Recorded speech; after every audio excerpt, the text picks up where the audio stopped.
کے اوپر قرضہ تو نہیں. حضور 2 دینار صرف قرضہ ہے. پیغمبر نے فرمایا میں اس کا جنازہ نہیں پڑھاؤں گا, پہلے قرضہ ادا. ایک صحابی ابو قتادہ, اللہ کے نبی میں قرضہ ادا کر دوں گا.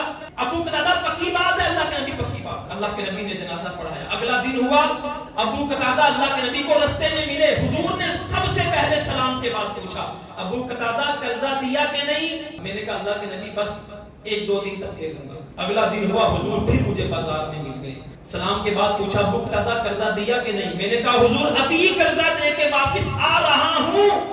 پیغمبر کا صحابی ہے جو فوت ہوا ہے, جنازہ پیغمبر محمد رسول اللہ نے پڑھایا ہے, ابو بکر عمر نے پیچھے کھڑے ہو کے پڑھا ہے.